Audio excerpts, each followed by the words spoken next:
Hello, my name is Jake Weber, and I'm the leader of my team consisting of Jacob New, Christian Artuso, and Michael Krause. For our project and throughout the semester, we have been analyzing recent issues with the company Biglari Holdings, and more specifically their claim in Steak and Shake.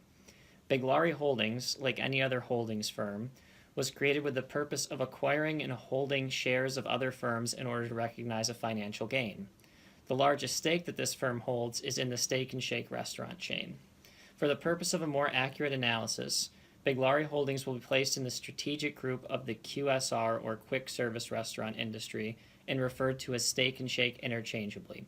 We have identified their goals as a company and also performed numerous internal and external analyses in order to see where they stand amongst their competitors, which consist of household names such as McDonald's, In-N-Out, Burger King, and Wendy's, just to name a few. In order to allocate and discuss our research on Biglari, we used a Trello board in which we were able to post and discuss our findings with one another. We also used a probability impact matrix to compile our findings into the information which we thought would have a combination of the highest impact and highest likelihood of affecting Steak and Shake as well as the rest of the industry. Through performing our STEPLE and Porter analyses, we decided to focus on a few main points of discussion. For the STEPLE analyses, these points were the economic, political and legal, technological, and sociocultural factors. And for the Porter analysis, our main points were global rivalry, threat of substitutes, threat of new entrants, and the power of buyers. Beginning with the STEPLE analysis, we identified the global economic growth and rise of middle classes worldwide to be one of the main catalysts affecting the rapid global expansions of fast food companies. Nowadays, more than half of the world population is now part of the global middle class, and undoubtedly the QSR industry has seen this as an enormous opportunity. Studies have shown that the middle class is actually the primary consumer of fast food products, and not those consisting of lower income or other economic classes. This statistic lines up very well with another study that correlates this fact to the obesity rate among middle class adults in the United States. Fast food is attractive to people everywhere for more reasons than simply its price. Its taste and quick nature are both things that are highly valued by most middle-class people. As for the political atmosphere, there are global concerns that the rapid rise of fast food may not be the greatest thing for consumers, and as such, a global war on obesity of the sorts has been in the works. In numerous countries, actions are being taken to prevent the spread, or in some cases even the entry, of the QSR industry. Some examples include Venice, who has banned takeaway fast food outlets, Vanuatu, who has banned imported Western foods in an effort to ward off health problems, and Japan, who in 2008 even wrote into law a law which requires employers to partake in annual waste measurement surveys, in which the firms with high obesity rates were fined, hitting the QSR industry the hardest. Other countries, such as Mexico, France, Norway, Australia, and even parts of India, have been introducing fat taxes of various sizes to curb the spread of obesity and consequently fast food. Although Steak and Shake does not currently have a large global presence, this is something they will have to be ready to encounter as they slowly expand abroad as a company. Technological and sociocultural changes have also had massive impacts on the global rise of the fast food industry. In the recent decade, the rapid spread of social media has made the general public more aware than ever of the many negative health impacts which result from the regular consumption of fatty and high-calorie foods, much like those found in fast food restaurants. Social media has also led to the rise of a healthy food trend throughout the world, and especially in Western and Westernized countries. Not only has this led to greater awareness of the negatives of fast food and the obesity that can result from it, but it has also led to the rise and popularization of healthier substitutes.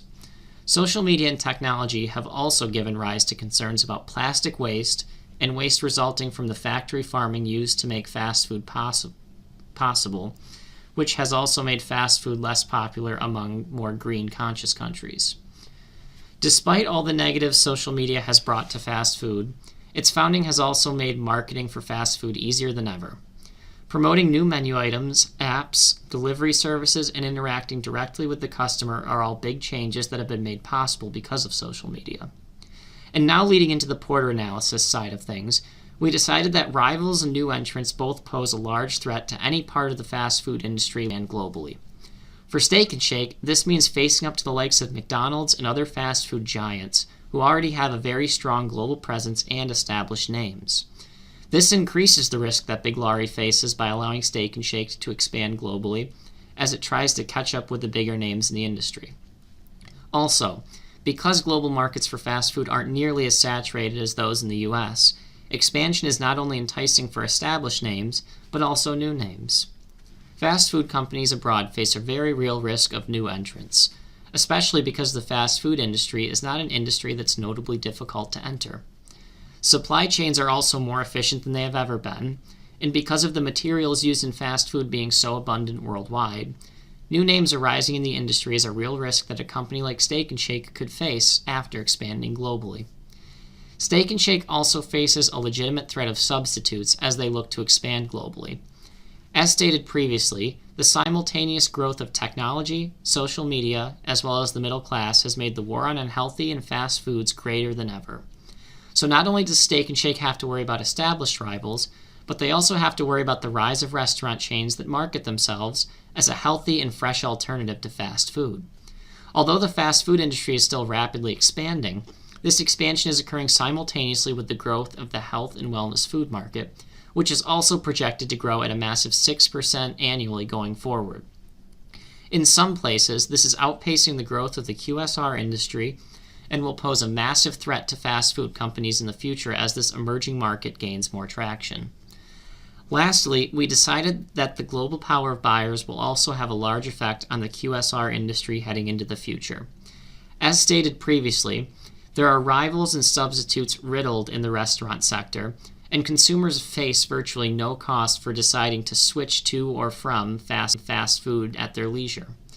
This ultimately gives the consumer significant power over the QSR industry, who has to rapidly change and adapt to the needs of their primary consumers while still sticking to their core competencies. Whether consumers have preferences for menu items, ingredients used, the perceived healthiness of the food served, or the food's prices, it is up to the QSR industry to adapt to these preferences in order to stay successful and stay profitable. This issue is further complicated by the fact that all of these preferences differ at the global level, making this issue even more pressing for a company like Steak and Shake, which would have to micromanage all of these preference factors on a country-by-country basis.